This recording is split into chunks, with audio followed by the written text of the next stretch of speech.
আসসালামু আলাইকুম রহমতুল্লাহি ওয়া বারাকাতুহু।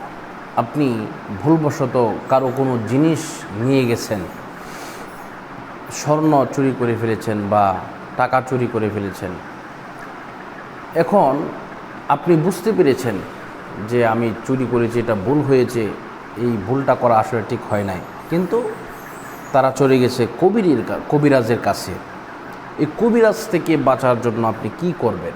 কবিরাজ কিন্তু কোরআন হাদিস দিয়ে কোনো আমল করেন না, তারা কুফরি কালাম করে, তারা বিভিন্ন ধরনের চাল পড়া, আয়না পড়া, রুটি পড়া, বাটি চালানি সমস্ত কিছু দেয়, আর এগুলো দেওয়ার সময় কিন্তু কুফরি কালাম করে।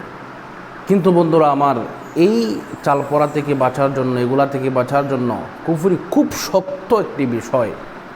এই শক্ত বিষয় থেকে বাঁচার জন্য আপনি কি কি করবেন, আপনার কি কি করা প্রয়োজন, এই বিষয়টা কিন্তু আমাদের সকলকে জানতে হবে, জানা আমাদের প্রয়োজন।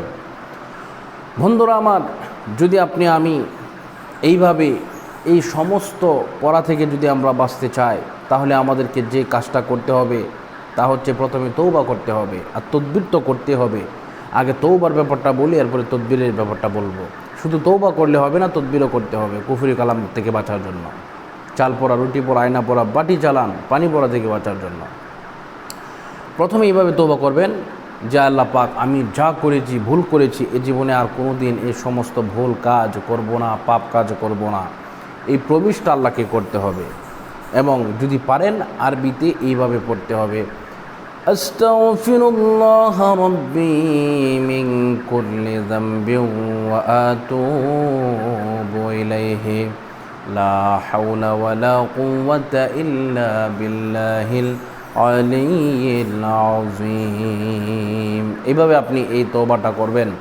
তওবাটা করার পরে আপনাকে যে কাজটা করতে হবে, অবশ্যই তদবির করতে হবে। তদবির করার জন্য ইনশাল্লাহ আপনার নাম লাগবে, পিতার নাম অথবা স্বামীর নাম আর ঠিকানা দিতে হবে। এইভাবে তদবিরটা করতে হবে। এই তদবির করতে হলে আমার সাথে কিভাবে যোগাযোগ করবেন?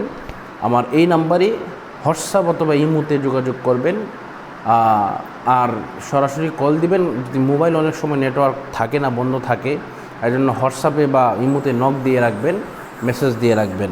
আমার নাম্বারটি হচ্ছে এই 016-430-63744। আমি আবারও বলছি 016-430-63744। ইনশাল্লাহ এইভাবে যদি আপনি ফোন দেন, ইনশাল্লাহ আমি আপনাকে সাময়িকভাবে এই বিষয় কুফরি কালাম থেকে আমি আপনাদেরকে রক্ষা করার একটা করতে পারবো, তদবির করতে পারবো। এটা 100% গ্যারান্টি। তবে এমন কাজ আর করা যাবে না, এই প্রমিস করতে হবে। আল্লাহর কাছে ক্ষমা চাইতে হবে, মাপ চাইতে হবে। আল্লাহ পাক আমাদেরকে কবুল করুন। সকলের সুস্বাস্থ্য কামনা করছি। বিদায় নিচ্ছি। আসসালামু আলাইকুম রহমতুল্লাহি ওয়া বারাকাতুহু।